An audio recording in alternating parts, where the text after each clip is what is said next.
హల్లెలూయా మహిమ ఘనత స్తోత్రం. ఓ రాజాది రాజానికే హల్లెలూయా మహిమ ఘనత స్తోత్రం.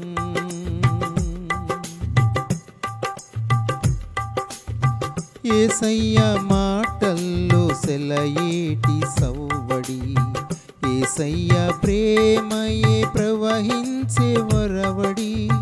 యేసయ్య మాటల్లో సెలయేటి సవ్వడి, యేసయ్య ప్రేమయే ప్రవహించే వరవడి. ఆ నీలి మేఘాలు జాబిల్లి వెన్నెల్లో, ఆ నీలి మేఘాలు జాబిల్లి వెన్నెల్లో, ఎక్కడ చూసిన నా ప్రభుని జాడలే, ఎక్కడ చూసిన నా ప్రభుని జాడలే. కోటి సూర్యుల కాంతిని మించిన తేజోమయుడవు యేసయ్యా రాజాది రాజానికే హల్లెలూయా మహిమ ఘనత స్తోత్రం. ఓ రాజాది రాజానికే హల్లెలూయా మహిమ ఘనత స్తోత్రం.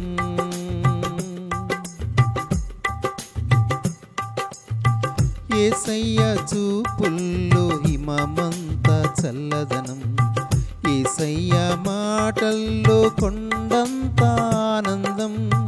యేసయ్య చూపుల్లో హిమమంత చల్లదనం, యేసయ్య మాటల్లో కొండంత ఆనందం.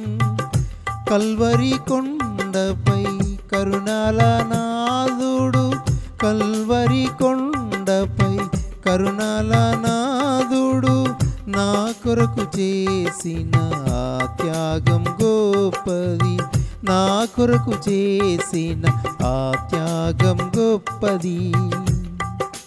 కోటి సూర్యుల కాంతిని మించిన తేజోమయుడవు యేసయ్యా రాజాది రాజానికే హల్లెలూయా మహిమ ఘనత స్తోత్రం. ఓ రాజాది రాజానికే హల్లెలూయా మహిమ ఘనత స్తోత్రం.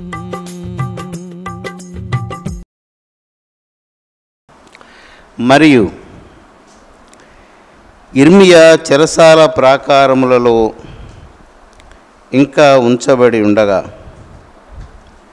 యెహోవా వాక్కు రెండవసారి అతనికి ప్రత్యక్షమై ఇలాగు సెలవిచ్చెను.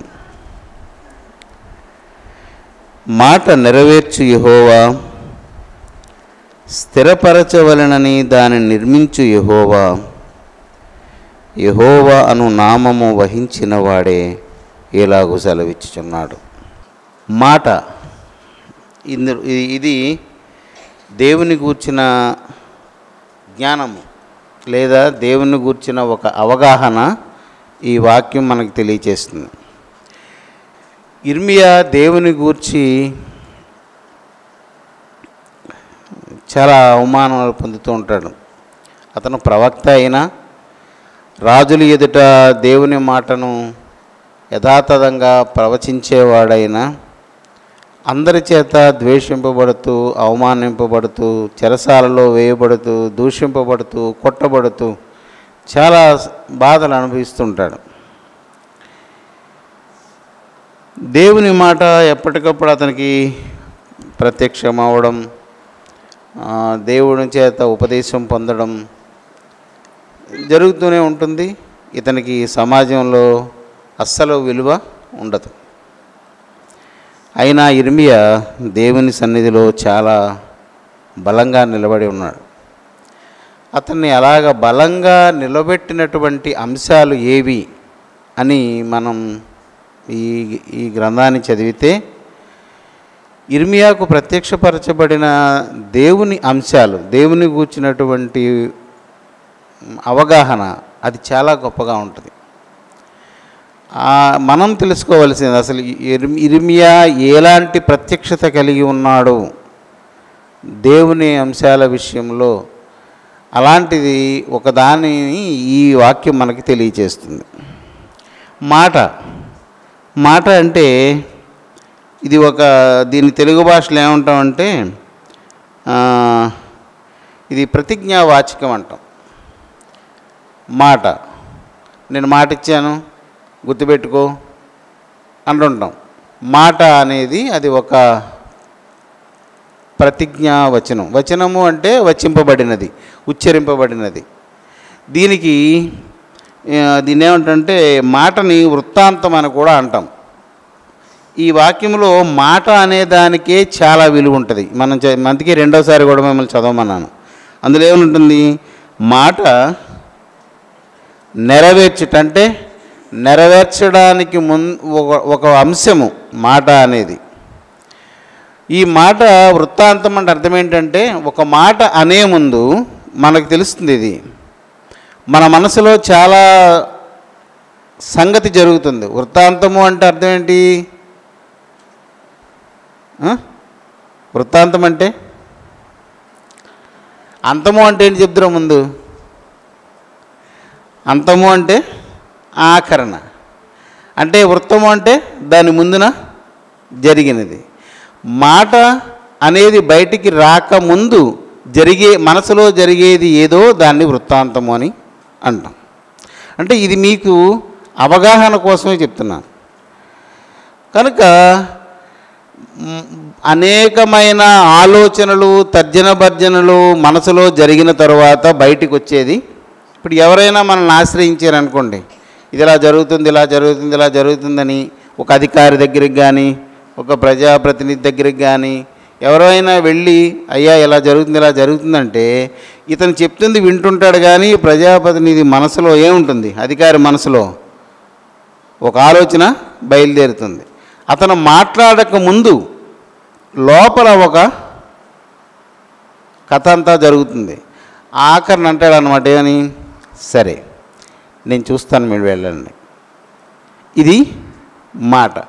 మాట అనే దాని వెనక చాలా కథనం ఉంటుంది. ఇక్కడ లేఖనంలో దేవుని గురించి చెప్పబడుతున్న మాట, దేవుడే పలుకుతున్న మాట ఏంటది? మాట నెరవేర్చు యెహోవా. దేవుని నోట నుండి వచ్చిన మాటకి మన పరిశుద్ధ గ్రంథంలో ఒక నిర్వచనం ఉంది.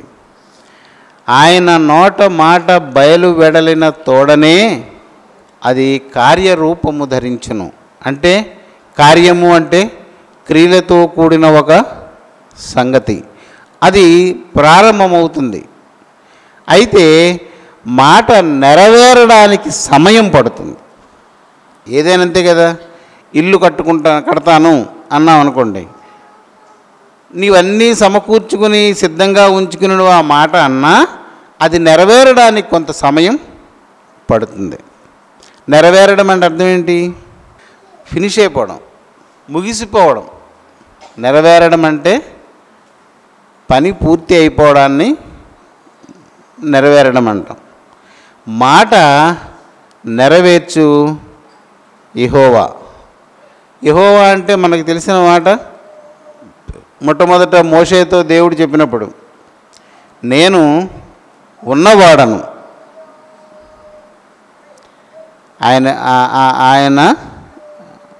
ఆయన గురించి ఏం చెప్పాడు? ఆయన నేను ఉన్నవాడను, ఈజ్ అయ్యున్నాను. ఈజ్ అనేది మనం చెప్తాం కదా, ఈజ్ ఆర్ వర్ ఇలా ఉంటాయి కదా. ఈజ్ అంటే ఏంటి? ఉన్నది, ఉన్నాడు, అయి ఉన్నది అని. నేను ఉన్నవాడను, అనువాడనై ఉన్నాను అంటే ఉనికిలో అలాగా నేను ఉంటాను. మరియు అర్థం పూర్తి అవ్వలేదు దానికి. అందుకే మళ్ళా దేవుడు ఏం చెప్పాడు?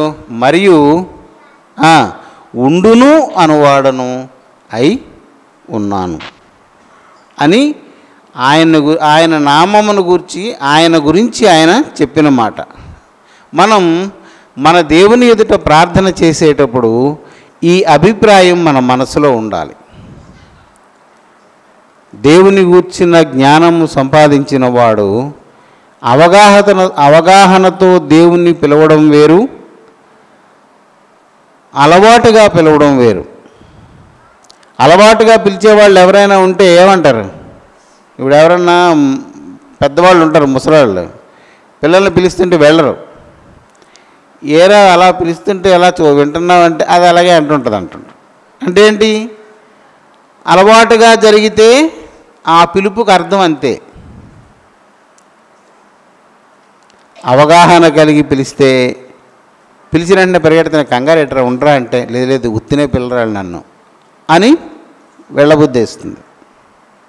దేవుని పిలిచేవాడు దేవా అనాలంటే ఆయన ఏమై ఉన్నాడో నీ మనసులో దానిని నీవు పలికినట్టుగా పిలవాలి. అంటే నేను మీకు ఎందుకు చెప్తున్నానంటే ప్రార్థనలో ఒక దేవునికి కొంచెం దగ్గరగా వెళ్తారని.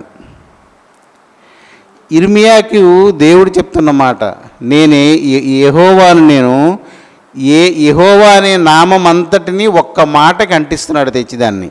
యెహోవా అనేది ఏంటి అంటే మాట నెరవేర్చు యెహోవా.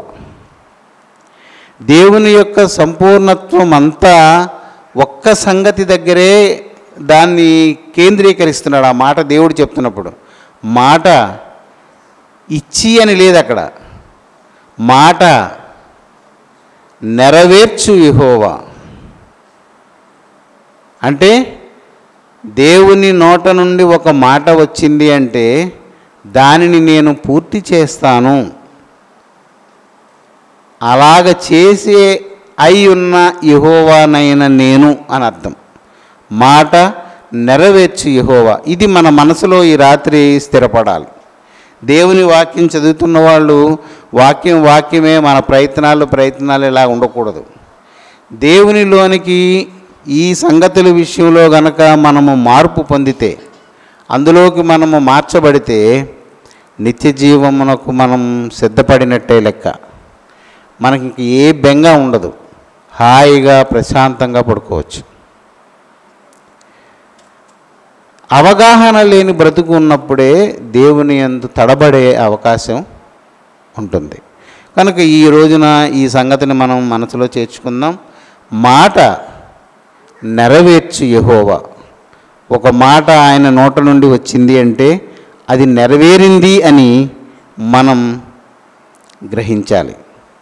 రెండోది, స్థిరపరచవలెనని దాని నిర్మించు యెహోవా. చెప్పండి అదేంటో? స్థిరపరచవలెనని. దాన్ని అంటే దేన్ని? మాటని. మాట దేవుని నోట నుండి రాకముందు ఆయన మనసులో ఉన్నదేంటి? దీనిని స్థిరపరచాలి. రెండోది, ఆ మాటని నిర్మించాలి. ఇది ఆహ్లాదంగా ఉండకపోవచ్చు, కానీ ఇది మనసులోకి వచ్చిన తర్వాత చాలా బాగుంటుంది. ప్రార్థన చేసుకునేటప్పుడు నీవు ఎవరి ముందు మోకరిల్లేవో ఇది నీకు అవగాహన ఇస్తుంది. ఇది నీకు అప్పుడు మన ప్రార్థన గబగబా ఉండదు, తొందరగా ప్రార్థన చేసుకుని పోదామని ఉండదు. చాలా నెమ్మదిగా మాట తర్వాత మాట దేవునితో నీవు మాట్లాడతావు. నీ ప్రార్థన వేగం తగ్గిపోతుంది. ఇంతకుముందు నువ్వు 15 నిమిషాల్లో చేసే ప్రార్థన ఈ అవగాహనతో చేస్తే 1 గంట అవుతుంది. అది గంటన్నర కూడా అవ్వచ్చు. ప్రార్థన చేసిన ఇంతసేపు చేసేనా అనే సంగతి కూడా నీకు తెలియదు. ప్రార్థన నుంచి లేచి టైం చూసుకుంటే 2 గంటలు అయి ఉంటుంది, గంటన్నర అయిపోయింది. ఎంతసేపు చేశానో ప్రార్థన నేనని. దేనివలన అంటే మన మనస్సులో దేవుని యొక్క స్థితి ఏర్పడితే మన ప్రార్థన తీరే మారిపోతుంది. మారాలి. మన సంఘంలో అంటే స్వార్థమేం కాదు, తెలియని వాళ్ళు చేయలేకపోవచ్చు, కానీ తెలిసిన వాళ్ళు ఇది చేయగలరు. కనుక సంఘంలో ప్రార్థన చేసే ప్రార్థనాపరులు సంఖ్య పెరగాలి. దేవుని మాట అనేది మాత్రం గుర్తుపెట్టుకోండి. ఆ మాటలు ఏంటో మనం తర్వాత చెప్పుకుందాం. ఇక్కడ ఆ మాటను నెరవేర్చే మాటను దేవుడు నిర్మిస్తాడు. ఈ వాక్య ప్రకారంగా నిర్మించడం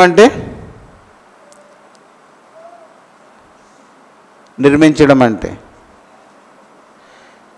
మీకు ఏమీ తెలీదా? అమాయకంగా చూస్తున్నారు.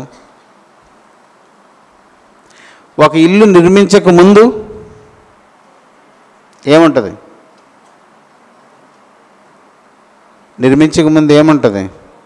ఏమీ ఉండదు. నిర్మించాలి అనుకున్నప్పుడు నిర్మాణానికి కావలసినవి సౌలభ్యాలన్నీ ముందు సమకూరుస్తాం. ఆ తర్వాత ఒకదాని తర్వాత ఒకటి పేర్చుకుంటూ దాని పూర్తి నిర్మాణాన్ని చేస్తాం.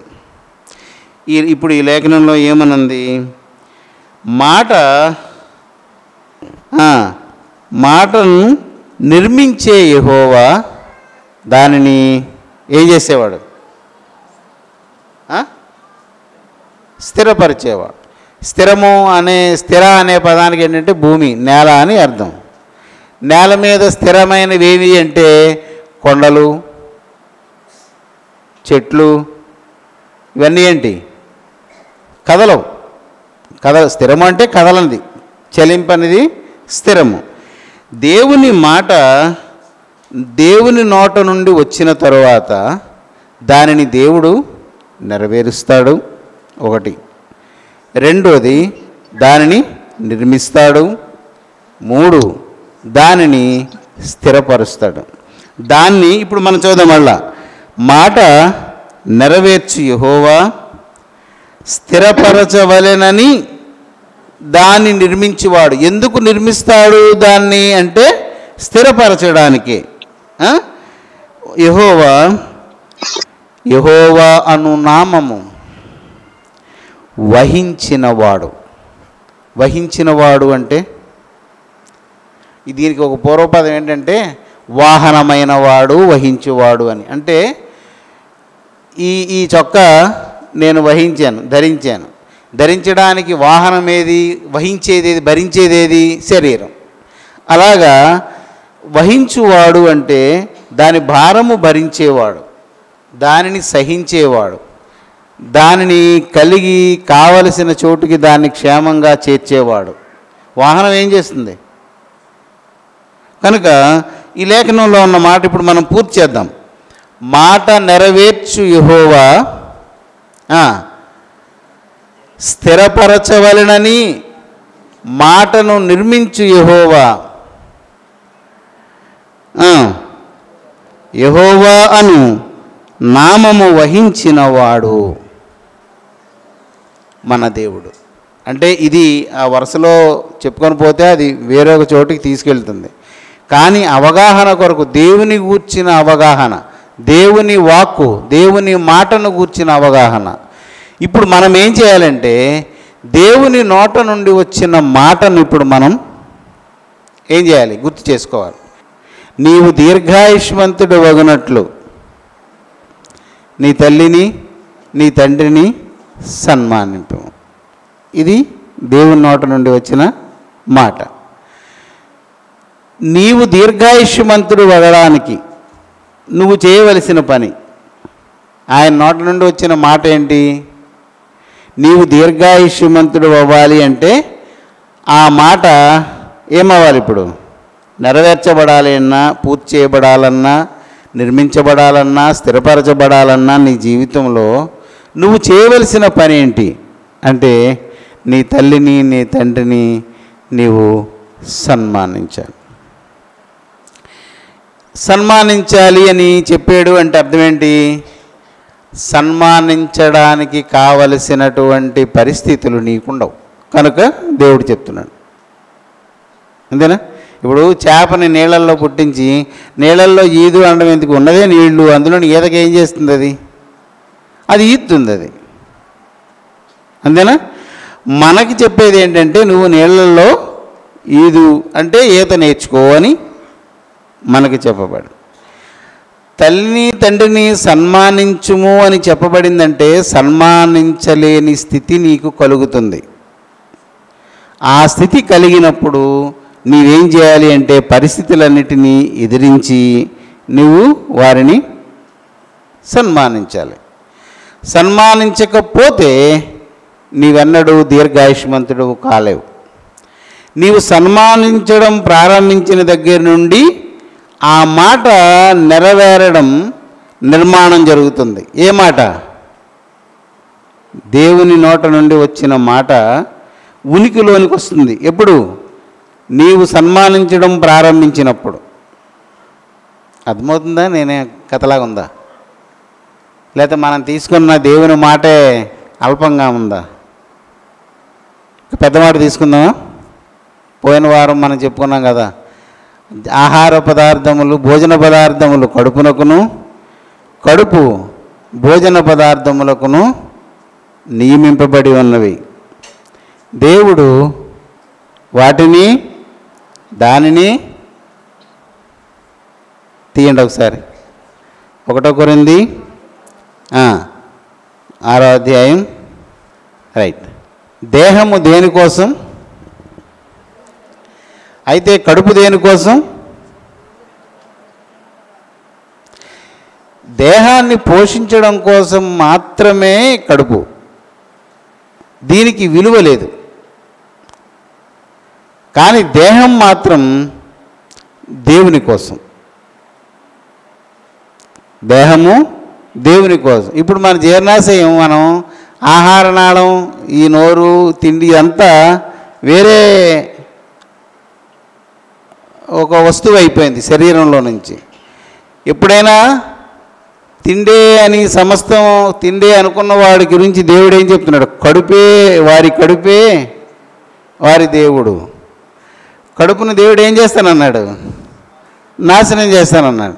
దానికి అంటించి ఆ మొక్క ఉందేమని? నాశనమే వారి అంతం.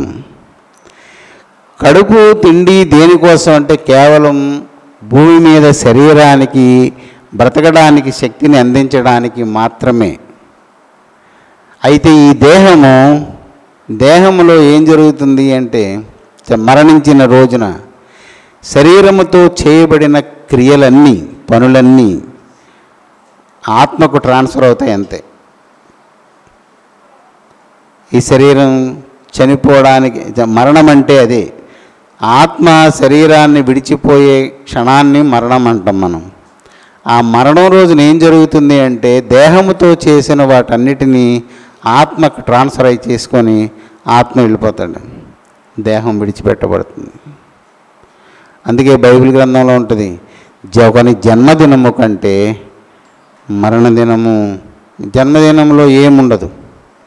మనము శరీరంతో చేసినటువంటి క్రియలు ఏమీ ఉండవు, పుట్టినరోజున ఏముండదు. అందుకే చాలామంది ఏమంటారంటే పిల్లలు దేవుడు సమానమే అని. అంటే ఏం తెలియదు వాళ్ళకి. పుట్టిన పిల్లడికి ఏం తెలుస్తుంది? ఏం తెలియదు. కానీ అందులో మూఢత్వం ఉంటుంది అని మాత్రం దేవుడు చెప్తేనే మనకు తెలిసింది. పుట్టిన వాళ్ళలో ఏం లేదు, నా కొడుకు దేవుడితో సమానం అంటే అది అవ్వదు. వాళ్ళలో మూఢత్వం బ్రహ్మాండంగా ముడిగట్టుకొని ఉంటుంది. కనుక దేవుని పిల్లారా, దేవుని మాటను గురించి మనం చెప్పుకుంటున్నాం. మన దేహమును జారత్వము అంటే నీతిమాలిన చర్య కొరకు దానిని సిద్ధం చేయకూడదు. తిమోతికి చెప్పబడినప్పుడు ఈ సంగతిని పౌలు చెప్తాడు. నీవెవరి మీద హస్త నిక్షేపణము చేయకు, పరుని పాపములో పాలివాడమై ఉండకు. ఎప్పుడైనా ఒక దేహాన్ని మనం ముట్టుకున్నా కావలించుకున్నా ఏం జరుగుతుందంటే ఏం జరగదు అనుకోకండి. శరీరం యొక్క తత్వము వేరొక శరీరంలోకి దాని ఏమంటాం, ట్రాన్స్ఫర్ అవుతుంది, బదిలీ జరుగుతుంది.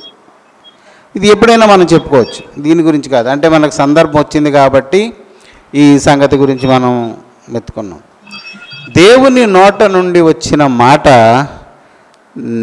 నెరవేర్చే యెహోవా ఆయన ఇచ్చిన మాటలు ఇప్పుడు మనం ఒకటి ప్రార్థన చేసుకున్నప్పుడు మనం జ్ఞప్తికి తెచ్చుకుంటే, నేను అబద్ధమాడే మనసు ఉందనుకోండి, లేదా మోసం చేసే గుణమున్నా, ఏదైనా దేవుడికి అసహ్యమైన లక్షణం నా దగ్గర ఏది ఉన్నా అదేం చేస్తే దానికి ఒక నష్టం ఉంటుంది. ఆత్మకు భంగం చేసే ఒక నష్టం ప్రతి పాపానికి జత చేయబడి ఉంటుంది. నీవు ఆ పాపం చేసిన వెంటనే దేవుని మాటే కదా, నీవు ఈ పని చేసావంటే నీకు ఈ నష్టం వస్తుంది అని చెప్పిన మాట నెరవేరడం ప్రారంభమవుతుంది. అది నిర్మించబడుతుంది, అది స్థిరపడుతుంది. దాని ఫలాన్ని ఖచ్చితంగా మనము అనుభవించవలసి ఉంటుంది. దేవుని ఆజ్ఞల విషయంలో మనం చాలా జాగ్రత్తలు తీసుకోవాలి. అయితే మనం చదువుకున్నాం కదా పోయిన వారం, లోకములో ఉన్నదంతయు అనగా అని చెప్పబడింది ఉంది. ఆయన ఆజ్ఞలను అనుసరించడమే మనము దేవుని ప్రేమించడం అని చెప్పినప్పుడు యోహాను అక్కడ ఏం రాశాడు? ఆయన ఆజ్ఞలు భారమైనవి కావు. దేవుని నోట నుండి వచ్చిన మాట నరుడు అనుసరించదగినదే, సహింపగలిగినదే, చేయగలిగినదే. అవి మనము చేయలేనివి కావు, భారమైనవి కావు, మనల్ని ముంచేసేవి కావు. ఇది మనం తెలుసుకోవాలి. అయితే లోకంలో ఉన్న ఆశ చేత మనం దేవుని ఆజ్ఞను అనుసరించలేం. ఇలా చేస్తే ఈ సంతోషం ఉండదు, ఇలా చేస్తే ఈ ఆనందం ఉండదు, ఇలా చేస్తే మనకు విలువ ఉండదు అనే లోకం మీద ఆశ. దాని గురించి యోహాను ఏం చెప్పాడు? లోకమును దాని ఆశయు గతించిపోచున్నవి. దానిని యాకోబు అయితే దానిని నటన, లోకపు నటన. నటన అంటే అర్థం ఏంటి? నిజం కాదు. ఈ లోకం కూడా ఏదో ఇందులో ఏదో ఉందని, ఇందులోనే ఆనందమని, ఇదే గొప్ప అని, నా బిడ్డలు వేరే దేశంలో పెద్ద ఉద్యోగస్తులైతే గొప్ప అని, ఇదంతా ఈ లోకం చూపించేదంతా నటన, అది నిజం కాదు. దేవుని చిత్తమే నిజం. అది అక్కడ రాసి ఉంటుంది. దేవుని చిత్తము జరిగించేవాడు నిరంతరము నిలిచును. అంటే ఈ లోకము నిరంతరము ఉండదు, ఉండేటట్లుగా నటిస్తుంది అన్నమాట. ఈ దేవుని మాట ఈ నటన మీద ఉన్న ఆసక్తి చేత మనం అనుసరించము, కానీ దాని వెనకాతలు ఉన్న దేవుని నిజాన్ని కనుక మనం చూస్తే ఈ మాట మనకి భారమైనది కాదు. ఈ మాట భారమైనది కాదు. ఇప్పుడైనా చూడండి, ఇప్పుడు నాకే పిల్లలు ఉన్నారనుకోండి, ఏమనుకుంటాను? నా పిల్లలు పెద్ద ఉద్యోగంలో ఉండాలనుకుంటాను. కానీ ఎంత పెద్ద ఉద్యోగంలో ఉన్నా, ఎంతకాలం నా పిల్లలు సుఖపడతారు అందులో అంటే, ఈ లోకం ఉన్నంతకాలం సుఖపడతారు, బ్రతికున్నంతకాలం సుఖపడతారు, కానీ తర్వాత సుఖపడలేరు. కనుక ఇది ముఖ్యం కాదు. ఏది ముఖ్యం? నిరంతరము నిలిచి ఉండడం ముఖ్యం. ముందు దీనిని మనం తీసుకోవాలి, దానిని రెండవ స్థానంలో ఉంచాలి. అప్పుడు ఒక ధీమా ఏంటంటే, ఈ లోకములో బ్రతకడం కన్నా నా పిల్లలు నిరంతరము నిలిచే జ్ఞానాన్ని కలిగి ఉన్నారు. అది ఒక తండ్రికి తల్లికి ధీమా.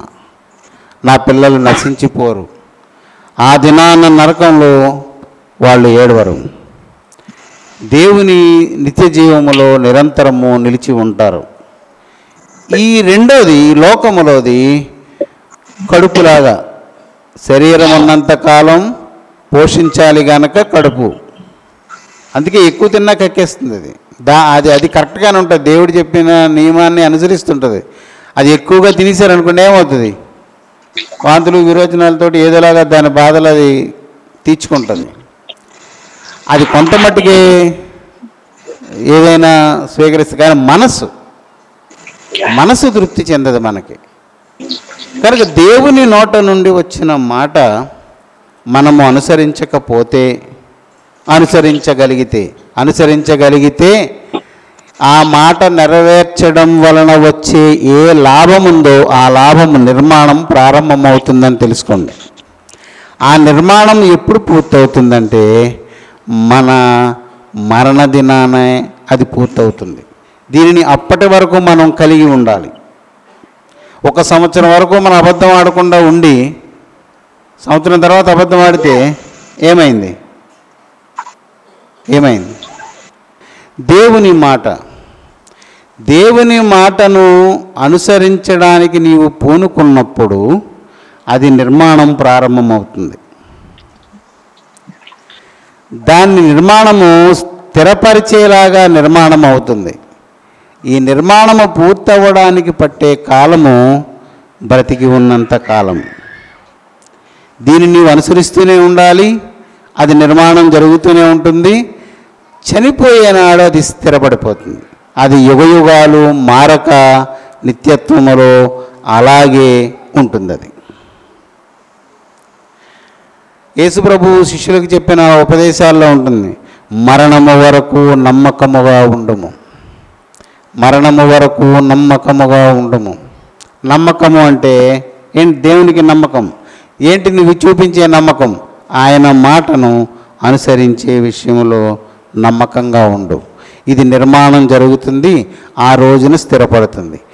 ఏంటి నిజంగా అలా జరుగుతుందా ఏమో అనిపిస్తే ఆ మొదటి మాట ఉంది, మాట నెరవేర్చు యెహోవా.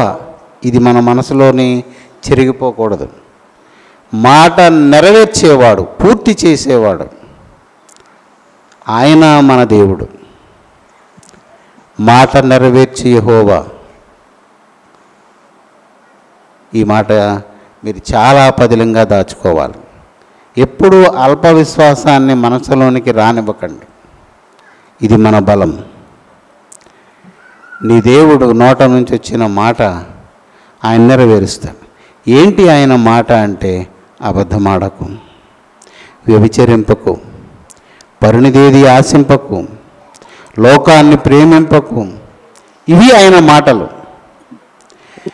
అది ఆయన నెరవేరుస్తాడు నీవు అనుసరించడం ప్రారంభిస్తే, నీవు లోబడడం ప్రారంభిస్తే. అయితే అవి మనకు భారమని అనుకోవద్దు. యెహోవా భారమను మాట ఏ మనిషి నోట నుండి రాకూడదు. అవి భారమైనవి కావు అని ఆయన చెప్తుంటే భారమైనదని నువ్వు ఎలా అంటావు? ఆ మాట అనేవాడు దైవ విరోధి, దేవుని విరోధి. ఆ మాట చెప్తాడు. దేవుడు వారాలు రోజులు సమయం అంతా మంచిది మంచిది మంచిది అంటే ఈ టైం మంచిది కాదు, ఈ టైం మంచిది అని ఎవరు చెప్తారు? దేవుడు మంచిది అంటే వీడు మంచిది కాదు అంట. దైవ విరోధి. కనుక దేవుని సంగమా, ఈ మాటను చిన్న మాటే కానీ చాలా స్థిరంగా మనం దాచుకోవలసినది. దేవుని నోట నుండి వచ్చిన మాటను ఆయన నెరవేర్చినవాడు, పూర్తి చేసేవాడు ఆయన. ఎప్పుడు అంటే నీవు ప్రారంభించాలి.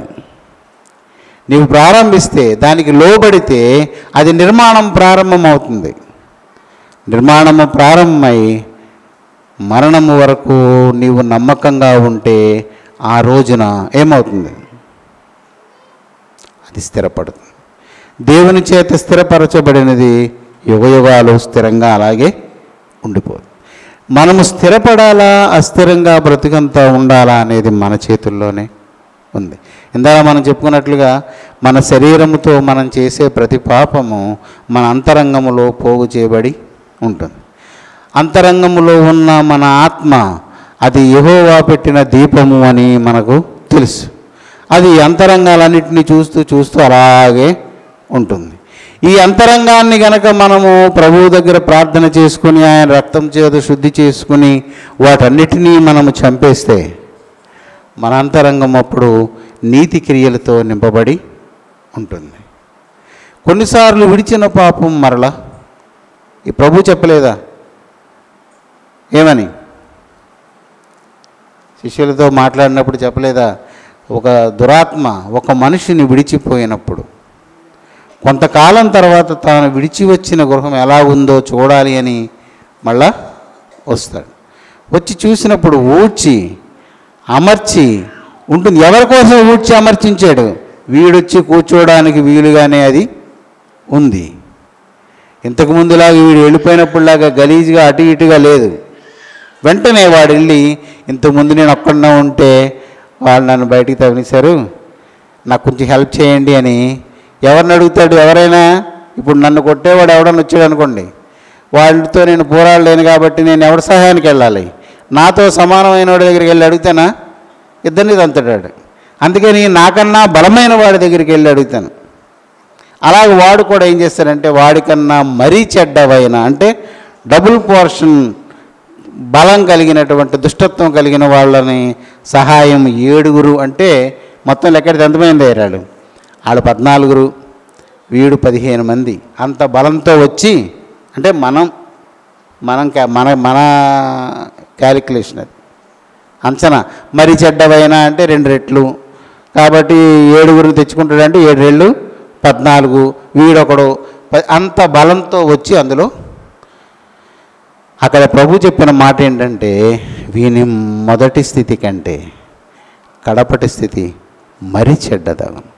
దేవుని మాటలు వింటూ ఉండి వాటిని వెంటనే అమలు చేసుకున్న తర్వాత పోగొట్టుకుంటూ ఉంటే వాళ్ళ స్థితి అలాగే ఉంటుంది.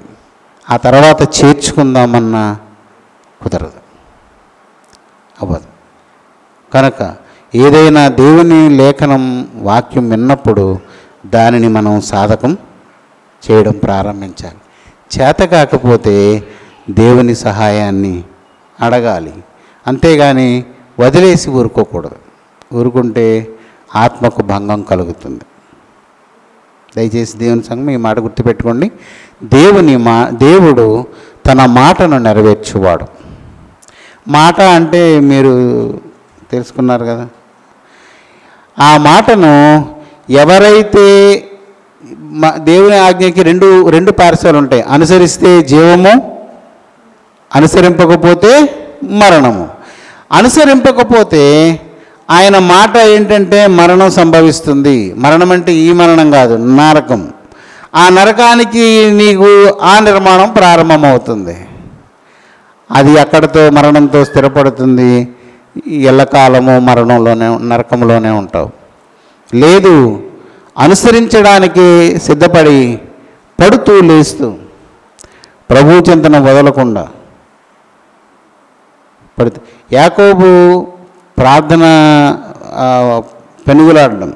మొన్న ఒక అతను ఫోన్ చేసి నన్ను అడిగాడు, ఇది దేవునితో పోరాడడం ఏంటి, ఒక మనిషి ఎలా జరుగుతుంది అది అని. యాకోబు విషయంలో అలా జరిగింది కదా, నువ్వు దేవునితో కూడా పోరాడి గెలిచేవు అని మనం చాలాసార్లు చెప్పుకున్నాం ఆ విషయాలు. నైవేద్యం పెట్టి దేవుని మనము సంతోషపరచవచ్చు. నైవేద్యం అంటే లంచం అనుకోకండి. నైవేద్యం అంటే అర్థం ఏంటంటే నా దగ్గర ఉన్నది పోగొట్టుకోవడమే నైవేద్యం. నేను నైవేద్యం పెట్టాలంటే ఏం చేయాలి? గోధుమ పిండి తేవాలి, పంచదార తేవాలి, నెయ్యి తేవాలి. దీనికి ఏది ఖర్చు అవుతుంది? నా శరీర శ్రమ పడితేనే అవన్నీ నాకు వస్తాయి. కష్టపడి నేను సంపాదించిన డబ్బుని ఖర్చు పెట్టడం, కైంకర్యం చేయడం. దోపిడీ, నిలువు దోపిడీ అంటాం మనం హైందవ సంస్కృతిలో. ఉన్నదంతా ఇచ్చేస్తాను నీకని ఒంటి మీద నగా నట్ట. అందుకే నిలువు దోపిడీకి మొక్కునేటప్పుడు ఒంటి మీద ఏమీ లేకుండా చేసుకొని చేతికో కాలుకో కడిని తగిలించుకుంటారు. అంతేగాని ఇంట్లో ఉన్న నగలన్నీ వేసుకుని దోపిడీకి ఒప్పుకోరాళ్ళు. ఆడు ముందే రెడీ అవుతాడు, అన్నిటికీ రెడీ అయ్యి చేతికి ఒక సిల్వర్దో ఏదో వెండిదో కడిని తగిలించుకొని అప్పుడు నిలువు దోపిడీ అంటాడు. ఆవిడ ఇచ్చేది ఏంటంటే ఇది ఇచ్చి వచ్చిస్తాడు అన్నమాట. నైవేద్యం ఇవ్వడం అంటే నీకు కలిగిన దానిని కొంత వదులుకొని నష్టపోయి, నేను నష్టపోతున్నాను, వదిలేసుకుంటున్నాను, కోల్పోతున్నాను, దేనికోసం అంటే నీ కృప పొందడానికి. ఇదిగో నేను చేసిన తప్పుకి ఈ శిక్ష, ఆ శిక్ష నుండి నన్ను తప్పించి ప్రభువా, నేను ఇలా ఉండలేను, తొందరపడ్డాను, నన్ను మన్నించు అని ప్రాయశ్చిత్తం కనుక నువ్వు చేసుకోగలిగితే ఏం చేయొచ్చు? మనం దేవుని మనసును మార్చవచ్చు. అవునా? మనం చాలా చోట్ల చదివాం. ఇంకో చోట కూడా చదివేమని కట్టేదనని, నాటేదనని, లేకపోతే దానికి విరుద్ధమైనది ఇంకోటి ఉంటుంది. ఏంటది? చెప్పినప్పుడు వాడు కనుక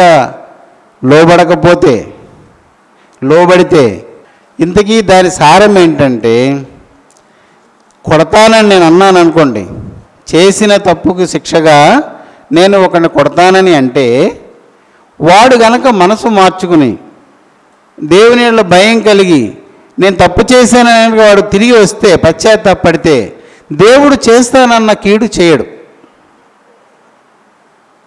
అంటే మా అర్థం ఏంటి? మనం బ్రతికున్న జీవిత కాలంలో ఏదైనా అపరాధం మన వలన జరిగి ఆ అపరాధ అపేక్ష చేత మనం ఎంత శోధింపబడి ఉంటున్నా మనము దేవుని దగ్గరికి మరలి వస్తే ఖచ్చితంగా చాలా చోట్ల ఉంది. ఎఫ్రాయిము గురించి చెప్పినప్పుడు కూడా ఎఫ్రాయిము నా పెద్ద కుమారుడు కాదా అని దేవుడే అంటూ ఎఫ్రాయిం గురించి తలంచుకుంటున్నప్పుడల్లా నాకు ఎంతో బాధ కలుగుతుంది అంటాడు దేవుడు. ఏంటి, ఎందుకు బాధ అంటే ఎఫ్రాయిం దగ్గర ఒక బలహీనత ఉంది. దేవుడంటే ఎంత ఇష్టమో, దేవుడంటే చాలా ప్రీతి ఉంటుంది, కానీ దైవ విరుద్ధమైన లక్షణాలే అతని దగ్గర కనబడుతుంటాయి. చేష్టల దగ్గర, చర్యల దగ్గర ఎఫ్రాయిము చెడ్డవాడు, ఆలోచన ఇష్టం విషయంలో దేవునికి అనుకూలుడు. ఈ రెండింటి మధ్య ఉండి అతను అంటాడు ఏమని? కాడికి అలవాటు పడని కోడే, కాడికి అలవాటు పడని కోడే దెబ్బలకు లోనగునట్లు, దేవా నేను దెబ్బలకు లోనగుచున్నాను. నాకు కాడి మెడ మీద వేసుకుందామని ఉంటుంది, కానీ నాకు అలవాటు అవ్వడం లేదు. దెబ్బలు కూడా అది చాలామంది పశువులు పెంచేవాళ్ళు తెలుస్తుంది. దూడలో కొంచెం వయసు వస్తున్న టైంలో దాన్ని ఒక రాట కట్టేసి మెడ మీద పూది పెట్టి కన్ని కట్టేస్తారు. కట్టేస్తే అది దానికి ఒప్పుకోదు, మెడ మీద కాడి పెట్టడానికి ఒప్పుకోదు. గుడ్లు పైకి వచ్చేసి ఇలా కిందన పడిపోయి దొరలేదని దాన్ని తిండి పెట్టకుండా అలాగెలా మొత్తానికి మెడ మీద కాడి పడినా ఏమీ లేనట్టుగా భావించే స్థితి దానికి వచ్చే వరకు రైతు దానికి తరబీదు ఇస్తాడు. ఆ తర్వాతనే అది దిక్కు తినడానికి బండి లాగడానికి పనికొస్తుంది. కాడికి అలవాటు పడని కోడే దెబ్బలకు లోనవినట్లు అది అలవాటు అయ్యే వరకు వాడు కొడతానే ఉంటాడు. అలాగా నేను లోనవుతున్నాను, కాడి నాకు ఇష్టమే, కానీ దానికి అలవాటు అవ్వడం లేదు అని ఏమని ప్రార్థన చేస్తాడంటే, నీవు నా తట్టు, నాకు శక్తి చాలడం లేదు, నీవే నా తట్టు తిరుగు, అప్పుడు నేను నీ తట్టు తిరుగుతాను. దేవుడేమంటాడు? నీవు నా తట్టు తిరిగిన ఎడల నేను నీ తట్టు తిరుగుతాను. అది దైవ నియమం. వీడేమంటాడంటే, నేను దెబ్బలు తింటున్నాను కానీ నీ మీద ఇష్టం పోలేదు, అనుసరించాలనిపిస్తుంది కానీ నేను అనుసరించలేకపోతున్నాను. నీవు నా తట్టు తిరిగితే నేను నీ తట్టు తిరుగుతాను ప్రభువా, నాకు బలం చాలలేదు అని ఏడుస్తుంటాడు. ఈ సంగతి నాకు గుర్తు వచ్చినప్పుడల్లా నాకెంతో దుఃఖం, ఎఫ్రాయిము గురించి నాకు దుఃఖం కలుగుతుంది. అంటే ఏంటి? దేవుడే అతని తట్టు తిరగదలిచాడు. కానీ దేవుని మాట ఏంటంటే, మీరు నా తట్టు తిరగండి, నేను తిరుగుతా. ఎఫ్రాయిము గొడవ వేరు. అలాంటి స్థితి దేవుని మనస్సును మనము మన తట్టు తిప్పుకోవచ్చు. వీటన్నిటిని బట్టి మన ప్రార్థనలో మనకేంటి బలం? ఒకవేళ ఏదైనా అవిధేయత నన్ను పరిపాలిస్తున్నా నేను నా దేవుని దగ్గర నేను మొరపెట్టుకొని దేవుని బ్రతిమలాడుకొని నేను సంపాదించుకోవచ్చు. అంతేగాని దేవుణ్ణి దారి తప్పించకూడదు, దేవుని దారి తప్పించకూడదు. తీయండి ఎఫ్రాయిముది ఒకసారి చదువుదాం. ఇర్మియా గ్రంథం 31:18 చదువుదాం. ఇంకా మిగిలిన ముందు చదివితే మీకు ఆ వివరాలన్నీ తెలుస్తాయి. 18, నీవు నన్ను శిక్షించితివి, నీవు నన్ను శిక్షించితివి, కాడికి అలవాటు కాని కోడే దెబ్బలకు లోబడినట్లుగా నేను శిక్షకు లోబడుచున్నాను. నీవు నా దేవుడవైన యెహోవావు, నీవు నా మనస్సును తిప్పిన ఎడల నేను తిరుగుదునని ఎఫ్రాయిము అంగలార్చుండగా నేను ఇప్పుడే వినుచున్నాను. నేను తిరిగిన తరువాత పశ్చాత్తాపడితిని, నేను సంగతి తెలుసుకుని తొడచరుచుకుంటుని. నా బాల్యకాలం ముందు కలిగిన నిందను భరించుచు నేను అవమానము నుండి సిగ్గుపడితిని. ఎఫ్రాయిము నాకిష్టమైన కుమారుడా, నాకు ముద్దు బిడ్డ, నేను అతనికి విరోధముగా మాటలాడినప్పుడెల్లా అతని జ్ఞాపకము నన్ను విడవకున్నది. అతని గూర్చి నా కడుపులో చాలా వేదనగా ఉన్నది. తప్పక నేను అతని కరుణింతును. దేవుని పిల్లారా, దేవుని మాట మాత్రం మారదు. దేవుని మాటలోనికి మనము మరలలేనప్పుడు ఆయన కృప మనకు ఖచ్చితంగా దొరుకుతుంది అనడానికి ఇవన్నీ మనకు ఉదాహరణలు. ఆయన మాటను నెరవేర్చేమా నీతిగల జీవితం కొరకు మనము స్థిరపడతాం, లేదా మరణానికి, నిత్య మరణానికంటే నరకానికి స్థిరపరచబడతాం. ఈ మాట మీరు మర్చిపోకండి. మాట నెరవేర్చి యెహోవా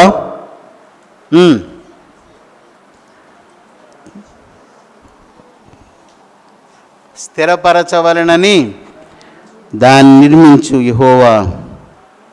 యెహోవా అను నామము వహించిన వాడే, అంటే ఉన్నవాడును ఉండును అనువాడనైన నామమును వహించిన వాడే ఈ మాట సెలవిచ్చుచున్నాడు. మర్చిపోకండి, దేవుని మాట అనుసరించడమా తిరస్కరించడమా? అనుసరిస్తే ఏం జరుగుతుంది, తిరస్కరిస్తే ఏం జరుగుతుంది? కానీ దేవుని మాట ఏమవుతుంది? నెరవేరి తీరుతుంది, నెరవేరుతుంది. ఆ నెరవేర్చేవాడు అంటే పూర్తి చేయువాడు. ఆయన మాట పూర్తి అయిపోయిందని మీరు గుర్తుపెట్టుకోండి. అందులోనికి మనం ప్రవేశించడమే. అనుసరించడంలో ప్రవేశిస్తే ఇలా పూర్తవుతుంది, తిరస్కరించడంలో ప్రవేశిస్తే అలా పూర్తి అవుతుంది. పూర్తి అవడం అయితే ఖాయం. జీవ మార్గంలోనూ మరణ మార్గంలోనూ దేన్నో ఒకదాన్ని మనం పూర్తి చేసుకోవలసి ఉంటుంది. కానీ మధ్యస్థంగా ప్రశాంతంగా ఉందాం, ఒకరిది మనకు వద్దు, మనం ఒకరికి ఇవ్వద్దు, ఇలాంటి సందిగ్ధమైన స్థితులు, అందరూ బాగుండాలి అందులో నేను ఉండాలంటే అది ఏ అర్థం పర్థం లేని మాటలు, చెప్పుకోవడానికి బాగుంటాయి అంతే. కనుక దేవుని పిల్లలు ఈ వాక్యాన్ని మర్చిపోకండి. చదువుదాం అందరం ఒకసారి. మాట అని కొంచెం గ్యాప్ ఇచ్చేదండి, మాట నెరవేర్చి అనికండి. మాట నెరవేర్చి యెహోవా స్థిరపరచవలెనని మాట చేర్చండి, దాని స్థలంలో మాట చేర్చండి. స్థిరపరచవలెనని మాట నిర్మించు యెహోవా. యెహోవా అను నామము వహించిన వాడే ఇలాగూ సెలవిచ్చుచున్నాడు. కనుక దేవుని సంగమా జాగ్రత్త, దేవుని మాట విషయంలో బహుజాగ్రత్త. అనుసరించండి, దేవుని యొక్క నీతి నిర్మించబడుతుంది, యుగయుగాలు మనల్ని అది స్థిరపరుస్తుంది. అలాంటి కృప దేవుడు మనకు అనుగ్రహించునుగాక. ప్రార్థన చేసుకుందాం. పరిశుద్ధుడైన మా దేవ, కృపగల మా తండ్రి, నీ నోట పలుకబడిన ఈ మాట మా బ్రతుకు కాలమంతా మా యందు నివసించినట్లు అనుగ్రహము చూపు. ఏమరపాటు లేక నాయన చురుకుదనము గల వారమై నీ మాటను జ్ఞప్తికి తెచ్చుకొని నీ ఆజ్ఞలను అనుసరించుట చేత నిత్య జీవమును సంపాదించుకున్న కృపను మాకు సమృద్ధిగా దయచేయమని మెలకువతనాన్ని అనుగ్రహించు నాయన. బద్దకించక సోమరులము కాక నీ ఆజ్ఞల విషయములో బహుజాగ్రత్త గలవారమై బ్రతుకుచు భారము కాని నీ ఆజ్ఞలను అనుసరించుటకు నీ యొద్ద నుండి కృపను పొందుకొను భాగ్యమును మాకిమ్మని, దుష్టుని ఆలోచనల నుండి తప్పించి విశ్వాస సంబంధమైన యోధులు మగునట్లుగా మమ్మల్ని నిర్మించమని యేసునామమున అడుగుచున్నాం తండ్రి. ఆమేన్.